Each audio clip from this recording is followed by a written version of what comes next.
a final year psychology student at the University of Bolton. In this video, I will be sharing about my reflective learning experience from my CPD activities and internship with respect to my career goals. So let's get into it. Before we start, let me tell you what psychology exactly is.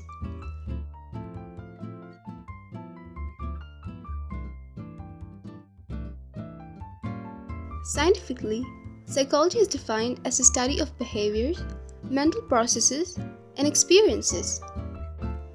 Psychology is an interesting area of study which covers various other disciplines like organizational behavior, criminology, neuroscience, cognitive, etc. Organizational and clinical psychology are the two fields in psychology that has captured my interest, which left me with the dilemma of what to choose. So, I did my CPD in organization behavior and my internship in clinical psychology. Eventually, it did help me in choosing my career path, but what I gained the most out of it is personal growth. Seeing a glimpse of how my future self would look like in the two fields also helped me in my decision making, as Hirschfield's research suggested about how brief exposure to aged images of the self enabled better decision making.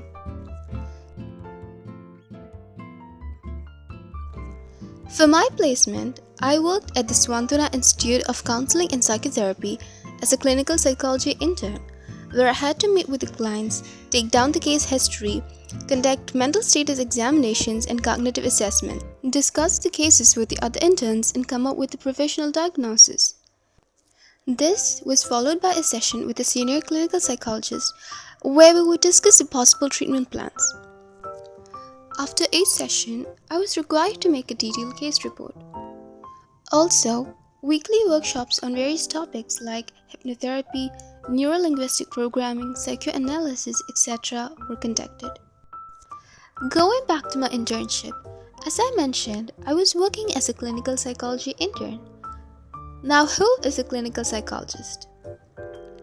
A clinical psychologist is an expert or specialist in the branch of psychology concerned with assessment and treatment of mental illnesses and psychological problems.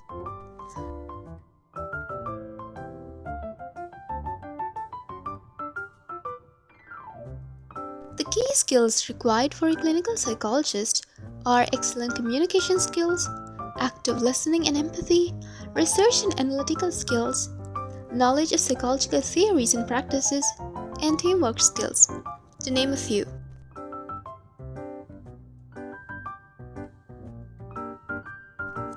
My main objectives for this placement were to gain knowledge and experience in the application of different therapeutic interventions and counseling practices, to improve my communication skills, to learn to maintain a non-judgmental and neutral attitude towards the client, ability to deal with emotionally draining situations while focusing on oneself.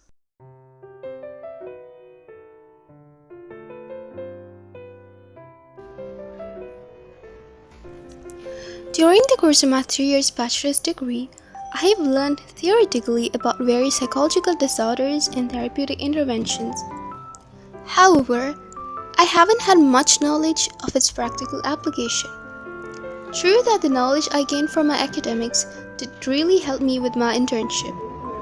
But in addition to that, I would also invest time into independent studying, where I would read research articles, case studies, books, watch documentaries, which helped me a lot with my internship. As a part of my internship, I had to meet one client every day and take down their case history, assess their cognitive and mental status by observation, interviewing, and psychometric tests. Once I was done with this, I had to make a professional diagnosis for the client based on the identified symptoms, after which all interns would have a group discussion with a senior clinical psychologist where we would discuss the possible therapeutic interventions for the client. I was mostly successful at identifying the disorder and coming up with a plan of action, and often had the appreciation from my supervisor. I believe that it's my habit of digital learning that has helped me to perform better at my internship. This could be further explained by the connectivism learning theory, which proposes that the use of digital technology helps solve a problem and in turn deepens the understanding of a topic. This was a 40 days internship program where 20 days were on-site and the remaining 20 days were online. During the online sessions, it's the concept of connectivism as proposed by the connectivism learning theory that provided me a framework to ensure tools to build relationship with the team members and create a culture based on continuous learning. For my CPD, which was online, I had to practically apply the theories taught and report the outcomes in their forum, where the students would have an active discussion on it. It helped me gain a wider perspective from a variety of sources which deepened my critical understanding, which is one of the principles of the connectivism learning theory. It also gave me better insights into the diversity of opinions which further broadened my knowledge. Now coming to my first objective, which was to gain knowledge and experience in the application of different therapeutic interventions and counseling practices. I would like to explain how I met my first objective with the help of the counseling model by Sutton. According to Sutton, counseling mainly involves three main stages: relationship building, problem assessment, and counseling intervention. The counseling process begins with relationship building or therapeutic alliance. This stage focuses on the counselor engaging with the client to explore the issues that directly affect them. The significance of building a therapeutic alliance is suggested by various studies. For instance, Whitney suggested that a therapeutic alliance bonds the client and the therapist by establishing trust and rapport. It also relieves the client's attachment anxiety and allows a relationship to form that empowers the client to make changes. Further research also suggested that building a therapeutic alliance is effective for engaging and retaining clients and improving the positive outcomes. I managed to build this alliance with my clients through active listening, maintaining an unconditional positive regard, and showing empathy to them. The second stage in the counseling process is the problem assessment. In this stage, the counselor carefully listens and draws out the information regarding the client's situation and the reasons they have engaged in counseling. I used the Skluchberg's transition model to assess the client's problems. This model included 4 S: situation, self, social support, and strategies. Firstly, I would try to identify what situations triggered the client's problems, along with the timing, the duration, the control factors, and the concurrent stress associated with it. Secondly, I would take into account the personal and demographic characteristics that affect how the client views life, and also the psychological resources like ego development, outlook, commitment, and values of the client. In the social support domain, I would try to analyze the quality of the client's intimate relationship, family unit, network of friends, institutions, and communities. Based on my assessment of the client, I would report the suggested coping strategies that would modify the client's situation and help them in controlling the meaning of the problem or in managing the stress. I would report these to my team members, which would further be discussed in the groups and submitted to the supervisor for reviewing. This would then be combined in the last stage, which is the counseling intervention. The main intervention strategies used at the organization were CBT and activity charts, which various studies have demonstrated to be effective than most of the psychological therapies. Exercises and Jacobson's muscle relaxation techniques were the other 2 intervention strategies mostly recommended to the clients at the organization. Muscle relaxation techniques and exercises promotes physical and psychological states of relaxation, enabling the client to better reap the benefits of CBT. Intervention techniques like CBT, DBT, relaxation techniques was taught to us by a senior clinical psychologist. However, my objective to learn about a wide range of therapeutic practices were not met, as it was mostly restricted to CBT in the organization that I was working with. So, I would say my first objective was partially completed, as I did gain a very in-depth knowledge of how to counsel the clients and also about various psychological and mental illnesses. Now let's get into my second objective, which was to improve my communication skills. To accomplish this objective, I took part in every presentations and workshops held at my organization, which helped me a great deal to get over my stage fear and thus articulate my thoughts into words more vividly. I applied the 3P's model of pervasiveness, permanence, and personalization strategy in order to improve my communication and presentation skills. On self-reflection, I learned that it was certain negative past experiences at public speaking and the fear of judgment that is responsible for my current fears when communicating with people I don't know. This has been further confirmed by various researchers. I applied the pervasiveness strategy where I told myself that though I'm not currently good at it, I can get better through practice. I would practice my presentation and take feedback from my supervisor and team members before it starts. I would also take down the suggested questions to ask the client from the supervisor before the session starts. I also apply the personalization strategy by letting myself know that the effects of negative experiences in the past is temporary and it's nothing to be ashamed of.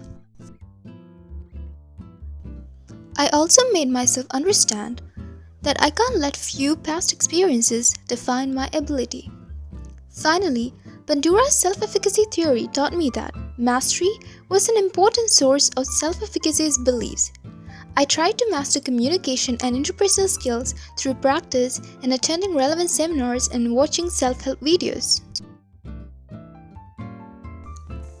However, critics argue that the effects of surrounding environment on the individual's behavior is not addressed by Bandura's theory. So, me performing better at my interactions and presentations could be influenced by various other surrounding factors too, like the audience attention and support, the people present, thermal comfort, lighting, space allocation, and so on, and not just because of my mastery skills alone. So I would say that my second objective is also partially completed, as I still have a long way to go, and developing communication skills is a continuous learning process. Now let's get into my third objective, which was to learn to maintain a non-judgmental and neutral attitude towards the client. Although as a psychology student, I'm constantly taught to have a non-judgmental and neutral attitude, during my internship, which was where I got direct exposure to this field, I found myself struggling with biases and judgments at times. For instance, there was a client who was suffering from severe depression due to her abusive marriage. My first thought about it was, why don't you just end the marriage? Which was further reframed by my supervisor as he told me that as a psychologist, we are to empower the clients and let them take their own decisions. There was another instance where a client came for help a week after his wife's death, again diagnosed with severe depression. I thought it to be a normal reaction over the death of a loved one, especially it's been a week. On discussing about this to my supervisor, he told me that normal and abnormal is defined by us based on society's norms and our own subjective experiences, and our experiences may not be the reality of somebody else. He also told me that I tend to be influenced by the bias and norms and that I need to work on them. This behavior or reaction of mine could be further confirmed by the social learning theory and the agenda setting theory. According to the social learning theory, our norms, attitudes, and expectations arise from an interaction with the cultural or social environment around us. My opinions and reaction to these cases were certainly influenced by social media and the perspectives of the people around me. Therefore, my reaction to the client who was grieving was influenced by my pre-existing norms about the normalized grieving period that was decided by my observation of the people around me. Furthermore, the agenda setting theory describes the ability of news media to influence the importance placed on the topics. This theory suggests that the media has the ability to shape public opinion by determining what issues are given the most attention. This theory explains my response to the client having severe depression as a result of her abusive marriage. Its news and social media's portrayal of domestic violence and the increased attention for feminism that has shaped my opinion of how the client should have acted. However, as a psychologist, my concern should be how to help the client better her mental health and not to impose my opinions on them. It is not sufficient simply to have an experience in order to learn. Without reflecting upon this experience, it may quickly be forgotten or its learning potential lost. It is from the feelings and thoughts emerging from this reflection that generalizations or concepts can be generated, and it is generalizations that allow new situations to be tackled effectively. So, I reflected upon this response of mine using the CHIPS reflective model, which consists of 5 stages: description, feeling, evaluation, conclusion, and action. In the description stage, I would write down a brief description of the event or experience. And then I would consider what I was thinking and how I felt during and after the experience, which is followed by the evaluation stage, where I would look objectively at both the positives and negative aspects of this experience and describe the key elements of it. I would also include what others did in the same experience. I would then analyze why the experience was positive or negative and take into account the various factors that have influenced my thinking pattern during that experience. In the conclusion stage, I would focus on what I have learned through this experience. Finally, I developed an action plan on how to inculcate conscious strategies to perform better next time. And yes, although it took me some time, I did learn to maintain a neutral and non-judgmental attitude towards the client, and my third objective was thus completed. My final objective for my internship was to acquire the ability to deal with emotionally draining situations while focusing on oneself, which is also a requirement by the APA's Ethical Code of Conduct for clinical psychologists. During my internship, I had to meet different clients with various different problems every day. There were times when listening to certain distressing issues of the clients would leave me emotionally drained, along with the workload both from university and the internship, occasionally leading to burnouts. The theory of emotional contagion postulates that the tendency to automatically imitate and synchronize the facial expressions, postures, vocalizations, and movements with those of other people, and consequently to converge emotionally with them, leads to burnout, which explains why I would emotionally be burned out and exhausted after listening to the client's problems. The social cognitive theory further adds to this perspective. According to this theory, self-efficacy, self-confidence, and self-concept plays a major role in the development of burnouts.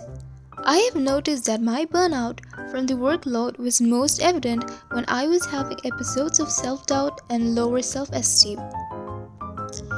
To handle this, I use 2 types of coping strategies: problem-focused and emotion-focused. Problem-focused coping strategy involves directly acting on stressful events. Research suggests it to be negatively related to burnout. I apply this coping strategy by detaching myself from the client's issues, setting healthy boundaries at work, and by employing better time management by prioritizing time-sensitive tasks. The emotion-focused coping strategy involves modifying negative emotional responses to stressful events. However, critics argue it to be negatively related to burnouts. I still engaged in the emotion-focused coping strategy by seeking social support from friends and family, reappraising the meaning of the event into a more positive note, journaling of my thoughts and feelings, and also being religiously active. Although Costa reported emotion-focused strategy not to be very effective, Bolton's research reported it to have protective effect on burnout.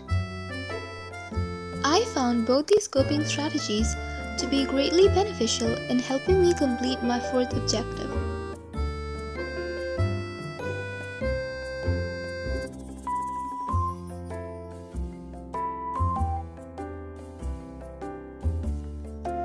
In the beginning of this video, I have mentioned about my dilemma of choosing between organizational and clinical psychology.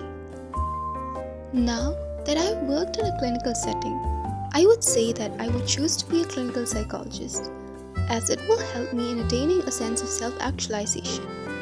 As suggested by Maslow's hierarchy of needs, self-actualization refers to the need for personal growth and development that exists throughout the life.